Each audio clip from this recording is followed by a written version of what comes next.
Cette série des gueules cassées, j'ai démarré en 2011-2012.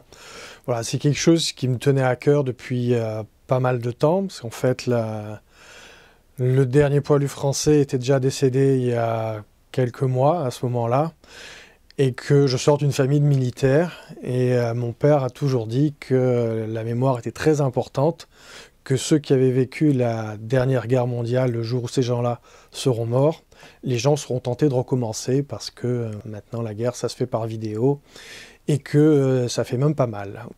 Et donc je me suis mis à faire des recherches et puis mon frère qui est médecin militaire m'avait dit d'aller au Val-de-Grâce, donc je suis passé au Val-de-Grâce, j'ai regardé un peu les archives et beaucoup à la BNF et puis après d'après documents. Je voulais pas être proche de la photo, mais je voulais pas m'en éloigner trop quand même. Donc par rapport aux documents que j'avais trouvés, on reconnaît pas nécessairement les gens. Il y en a certains que j'ai carrément inventés, notamment sur les gueules cassées allemandes. Parce que les gueules cassées, enfin, côté français, avec la victoire, on n'avait pas honte de nos blessés. Par contre, côté allemand, le fait de la défaite, le fait de voir un mutilé, automatiquement, pour eux, ça leur rappelait une mauvaise passe, quoi. C'était la défaite et c'était un souvenir et douloureux pour eux. Donc, j'ai pas trouvé beaucoup de documents. Pour moi, il n'était pas pensable de bosser que côté français.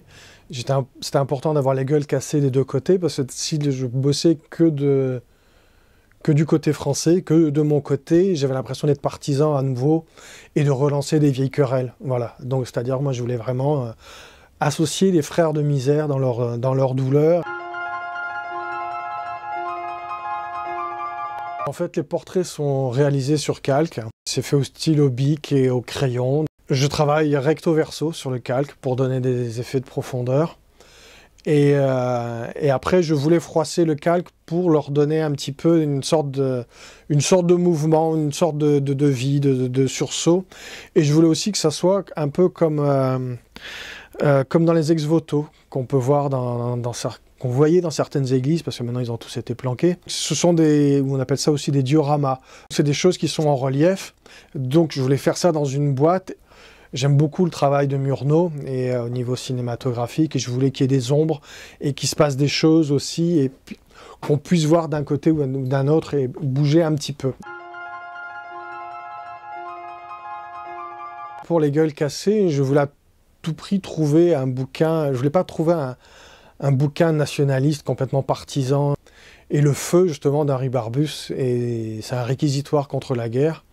Et c'est ça qui m'intéressait, parce que mon message, c'est quand même un message de paix. Et j'ai peiné un petit peu, côté allemand, à trouver le pendant. Donc j'ai bossé sur Orage d'acier.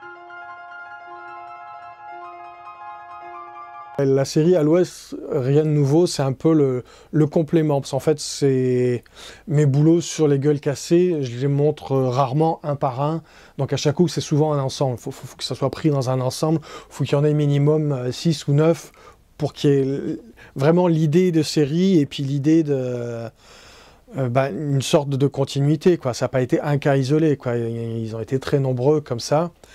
Et donc ça prend la pleine mesure dès l'instant où il y a toute une série et qu'elle est montrée comme ça.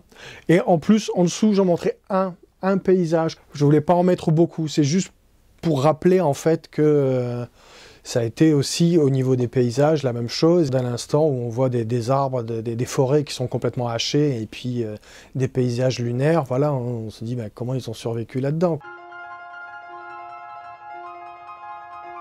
J'aimerais bien exposer cette série-là sur des lieux de mémoire, justement, sur 14-18. J'aimerais bien me confronter par rapport à les documents officiels, des choses comme ça, qui est un petit peu pas uniquement le côté artistique, mais le côté un petit peu muséal, voir un petit peu comment ça peut fonctionner.